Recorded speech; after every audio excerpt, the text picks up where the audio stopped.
sweet and soft. But Prabhupada had another side where he was very strict, especially those who were close to him. Prabhupada used to chastise them so often. Sometimes people cannot understand why the devotees are like that. They think that the sadhu means he is quiet, he doesn't talk, he smiles nicely, sweetly, and that's a sadhu. But Prabhupada, when people came close to Prabhupada, often they saw that Prabhupada was not that kind of sadhu. He is with a smile in his face, he is not speaking sweetly all the time. Rather, Prabhupada had a very fiery side. Prabhupada often displayed that very, very fiery personality. But why Prabhupada was like that? Because Prabhupada was not here just to please some people. Prabhupada was here to establish something. Therefore he had to be strong, he has to be firm. And whenever devotees made mistakes, Prabhupada was heavy. He would chastise them.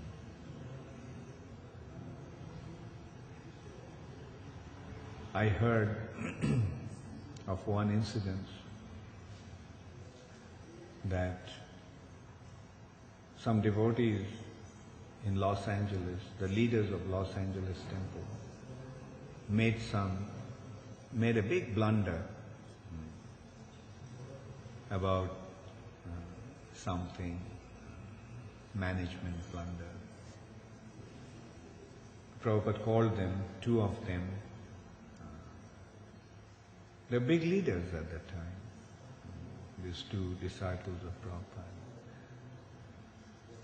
And Prabhupada to chastise them so heavy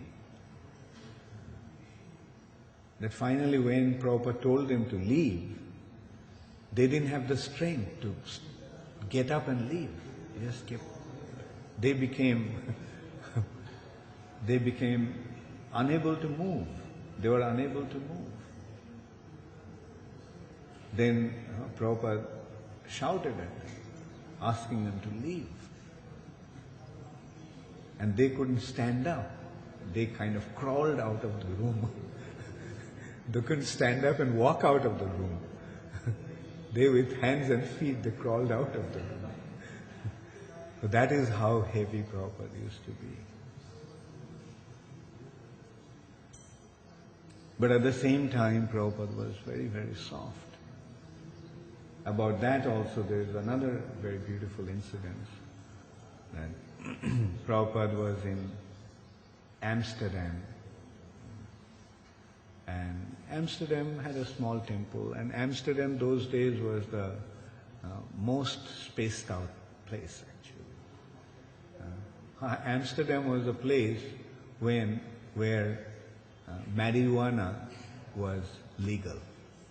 So all the hippies used to go to Amsterdam, and the whole place was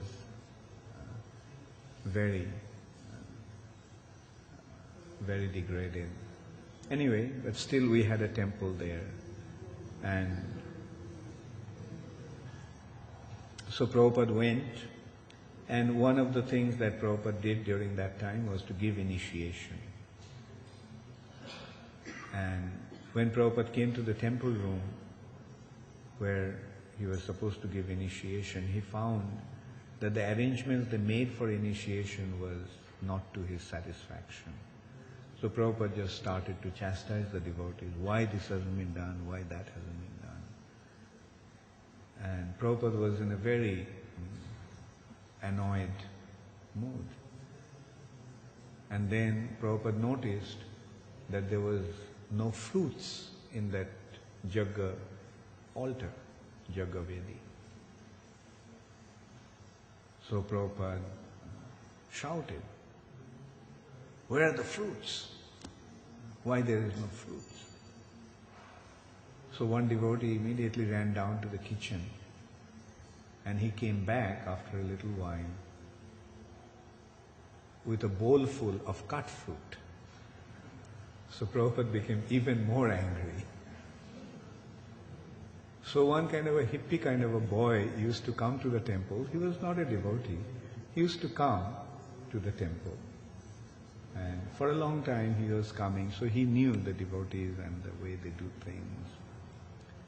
And he noticed that whenever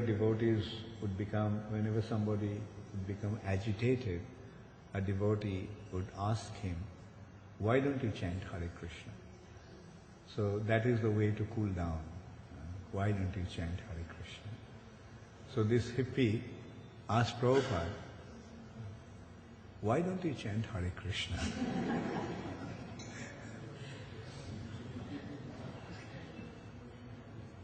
And Prabhupada, he pulled out his beads, took his bead bag, took the beads, and he started to chant Hare Krishna.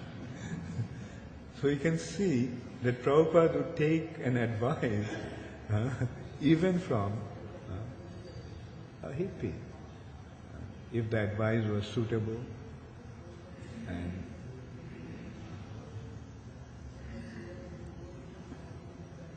once Prabhupada chastised me very heavily.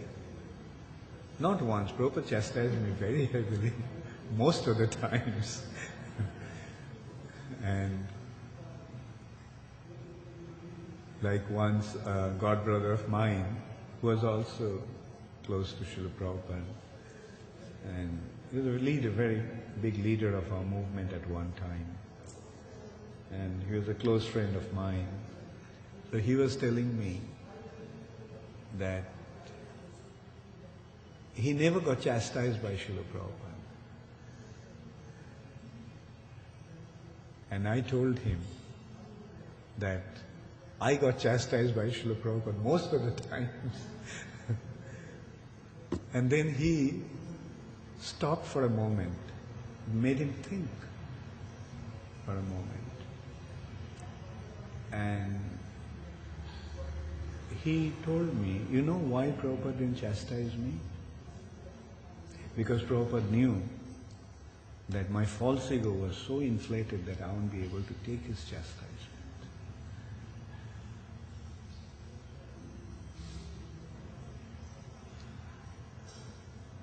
So, and he told me that I was so fortunate. Today at that time, he could realize that it was actually unfortunate of him that he was not chastised by Srila Prabhupada. So he was telling me that you are so fortunate that you have been chastised by Srila Prabhupada. And because spiritual master's only concern is how to make his disciple into a good devotee. And to be a good devotee means to be rid of false ego. We have to get rid of our false ego in order to become properly situated in our spiritual identity. And spiritual master takes it upon himself to destroy our false ego.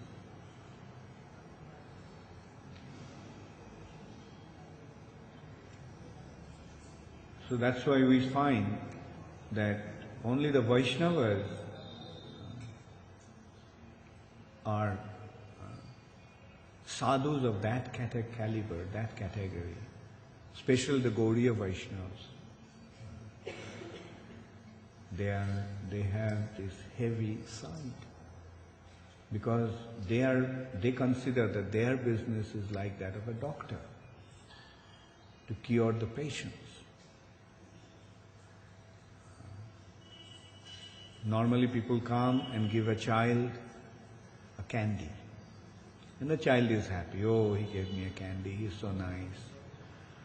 But when the child is sick and the doctor comes, does the doctor give him candy? No. He gives him medicine that tastes bitter. The child doesn't want to take it, but somehow it has to be given. The doctor comes, what to speak of a bitter medicine, he even gives injection.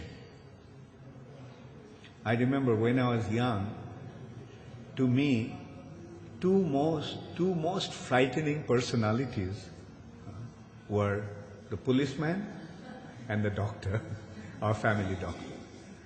Although I used to call him my uncle, address him as uncle, because he was a family doctor. Whenever somebody became sick, he came and he was like a family member. But he was not like other uncles. Because he would...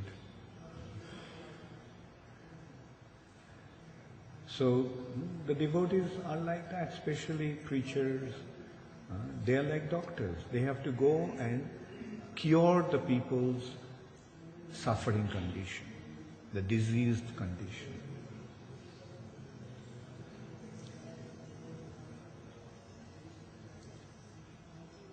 So, and the Supreme Personality of Godhead Himself, although He is so beautiful, although He is so wonderful, although He is Kripamaya, most merciful, Karuna Sindhu, Hey Krishna Karuna Sindhu, an ocean of mercy. But then again, Krishna has another feature. Tabo kara kamala vare nakham adbhuta shringam. That is also another feature of Krishna, the fierce form of Krishna. So although He is merciful, most compassionate, but at the same time He has this very, very karala dangstra, karala bhaktram, His extremely frightening face. So that is also Krishna. Although He is the enchanter of Cupid, but at the same time He is Jad Vibheti Swayam Bhayam. He causes fear to fear personified. That is His identity.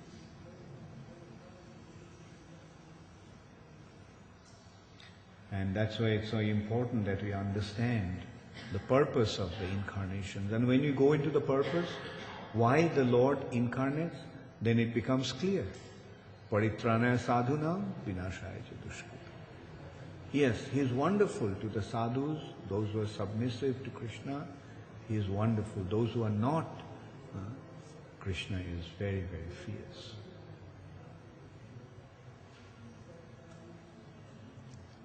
So we have to recognize that point and act accordingly. And what is the intelligent thing to do? To surrender. He is omniscient, omnipotent. He knows everything. He is all-powerful, and He is present everywhere. Although we are not able to see Him, but He is seeing us. So let's act with that understanding. That He is watching us. Therefore, let us be careful how we are behaving. Let us behave in the right way. And accepting Krishna means accepting His arrangement. Accepting Krishna means accepting His authority and His line of authority. Hare Krishna, Gaur Premanande, Hare. Does anybody have any question? Yes, Dina? How does a disciple get free from false ego if he doesn't get chastised? If he doesn't get chastised, if one accepts if one gets rid of his false ego voluntarily and submits, then there is no problem. But when the false ego prevails and the spiritual master sees, then what should the spiritual master do? Should the spiritual master flatter the disciple? No, he should correct. He may sometimes give us sugar-coated medicine, but the sugar is just the coating. The real medicine is not the sugar candy. So that is the important consideration. That when, not only to the spiritual master, in our basic life, in our devotional life, we have to become humble. We have to become.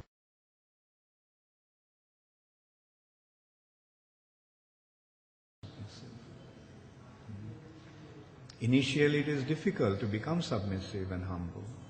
Therefore, at least to some people we have to become submissive and accept their authority. And accepting their authority means accepting their correction, rectifying measures. That is the meaning of accepting the authority. Not that I'll accept your authority only when you give sugar candy, only when you give me candy. I won't accept your authority when you give me the bitter medicine. That's not accepting the authority. Accepting authority means opening ourselves to them, submitting ourselves to them, and accepting whatever they're prescribing.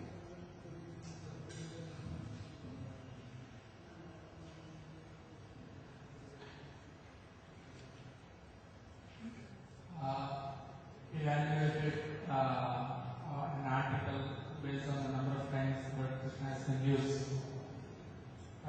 We see today in the present scenario quite a few preachers they preach Krishna consciousness to an audience which is not really acquainted with Krishna consciousness. It is a practice not to directly say about Krishna in the beginning at least. It is speak about some indirect topic and when at a particular stage when they are ready to access then become about Krishna. So such a thing where we may not apparently find the name of Krishna, should that also be evaluated in the same way, or is that also as well as any direct public?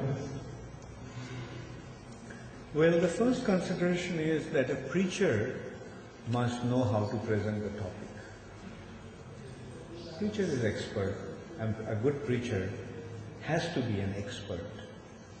And so according to the audience, he will make the presentation and make the point. But at the same time, we should not be afraid to present Krishna consciousness.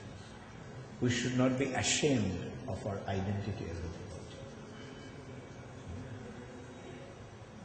devotee. We dress ourselves like a devotee, so why should we hide our identity?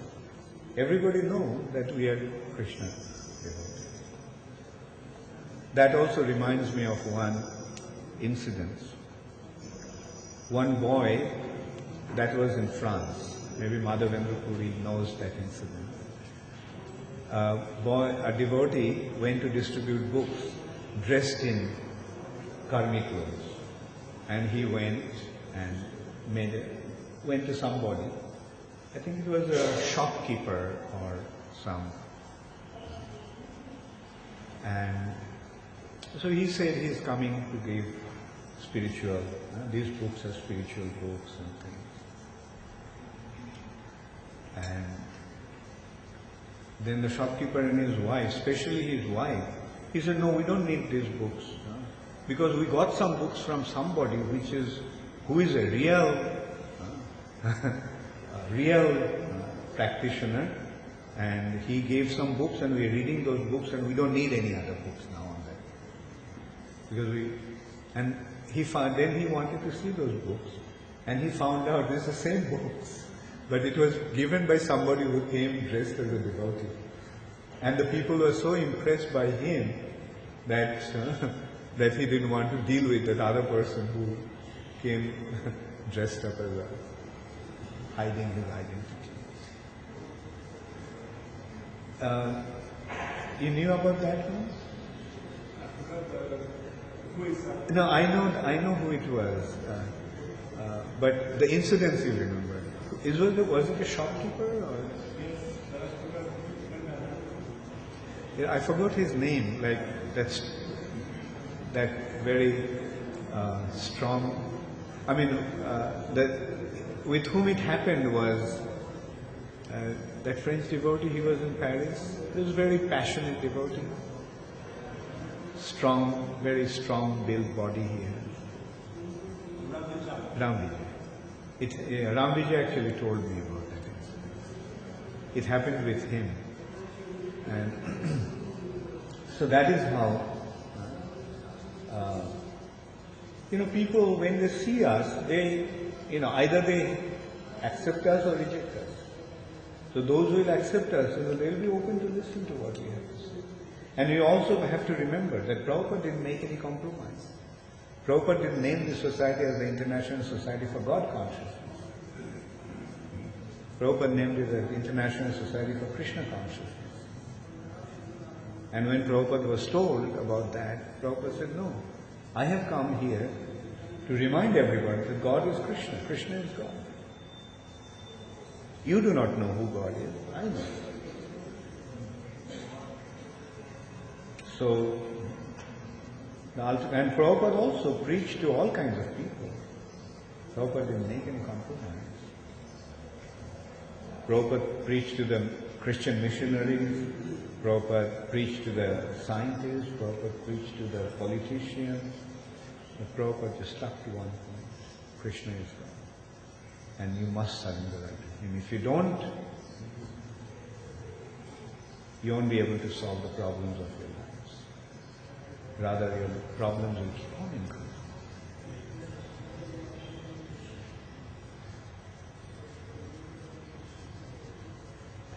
Any other question? Much you spoke about putting Krishna in the center. So how can we overcome the tendency that on the pretense of doing something for Krishna, we actually do it for us? For example, when I cook for my ladies, I cook the things I like to eat. I offer incense, oil. Yeah, okay. First is, when it comes to cooking, you may be cooking according to your taste and according to your need. But at least offer it to Krishna. So, and then gradually what will happen is you'll start to cook for Krishna's pleasure. And you're dressing Krishna the way you like, that's fine. Dressing is according to your taste. But eating will be done according to Krishna's taste. There is an expression in Hindi, Aap ruchi khana, par ruchi parna. You eat according to your taste and dress according to others. So when you're dressing Krishna, you can dress Krishna according to your taste. But it's better when you're cooking, you can cook for Krishna's taste. But then also, Krishna likes everything that is cooked nicely. If it is cooked in a bona fide way, and if it tastes good, Krishna will appreciate. You may cook according to your taste, but then again the question is, what is Krishna's taste? If you want to cook according to Krishna's taste, then what is Krishna's taste?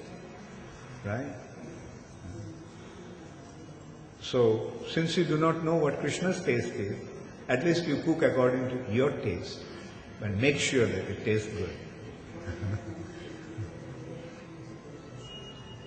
And don't give medicines to Krishna.